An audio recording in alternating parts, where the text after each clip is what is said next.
Today's High Performance Podcast is brought to you by Josh Phegan Digital. It's where you'll find our incredible short courses. In under 60 minutes, you'll grow all the key skills, covering specific areas like how to hire an assistant, grow a team, to list better properties, to grow better fees, and to master your pipeline.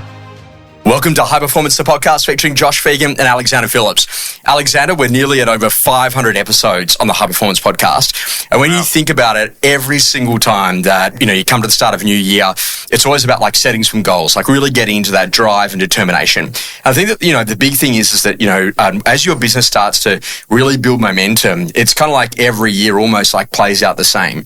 But if you think about when someone's first starting out, they're earning $50,000, maybe $100,000, they're just starting out in their real estate career, they're able to get to 8, 9, 10, maybe 15 transactions a year.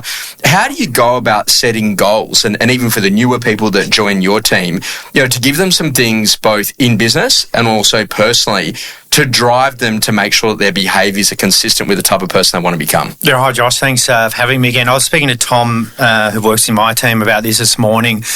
I think the drive and determination, first you have to peel it back and look at where you want to sort of get to, and I think take away the monetary part of it. I think everyone looks at sort of how much they want to earn versus how do you build a foundation that you can keep building on to make sure that you get an amazing following. You've got people helping you secure listings, you've got a great name in the marketplace, you've got a great database, you've got great past clients. But those, you're only going to have 20 past clients, you've done 20 sales. So what you need to do is build a foundation around a database that you continually nurture, but you give them really good relevant information that they're happy to take your call, and that'll help you build a following and also allow you to obviously do more sales. But I think, to have the drive and determination, I suppose you got to go, okay, do you want to be in this in 10 or 20 years time and take the baby steps along the way to you get there, then all of a sudden something happens and you're doing 50 sales a year or 100 sales, whatever it might be. But and 20 years ago you didn't see yourself as being necessarily the number one agent or serving as many customers as you do today or the size of team that you've got. But what the foundational idea is that you just wanted to really help people, and you like to get on the phone calling people, how can I turn that sale into another 2 listings, and just like literally work every listing to turn it into something else. But break down and have different goals and also focus on what you're good at doing. Like, I think people get told what to do, but if you don't want to do it or you don't like it, you're going to probably fizzle out pretty quickly. So I like making calls. I like building a database. I did cold calling. I didn't do door knocking. I hated door knocking. I love chasing expired listings. But so I'd have every day, like I want to have 5 people added to my database, or like, have these little small goals that help you, get it. Once you get an achievement of something, you do feel, a sense of happiness. I don't know how to explain it, but you feel like you've completed something and it feels good, even if you haven't made a sale. But if you do those little things right, then things start to flow in. It gets easier and easier and easier. Then, like you said, like every year it sort of becomes the same. And a week ago, like here we go again. We've got to hit the road to 200 sales to my team, and like that's the goal.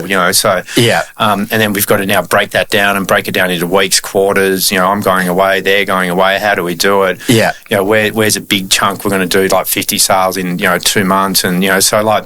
That's our drive and determination to say, okay, we just got to keep doing that. So what I found is that there are some things that are recurring goals and there are some things that are one-off goals. So recurring goal, for example, do you still want to be fit? Do you still want to have great relationships? Do you still want to spend some more time with your mum and dad? Some of those things are going to happen every year. Then there might be some one-off goals. So where am I booking a holiday to? Am I buying a new car this year? Am I buying a house this year? Am I going to save $10,000 this year?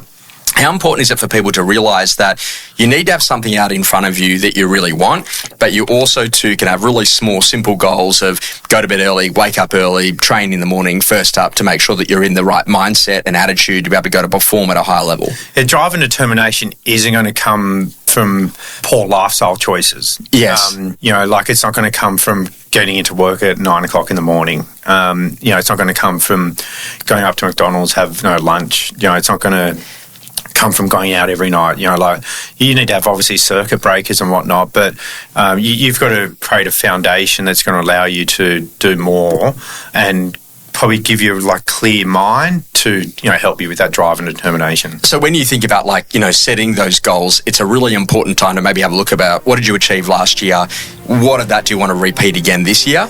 And are there any new things that are on the horizon that are going to give you some new energy and drive to get back out there and on the phones?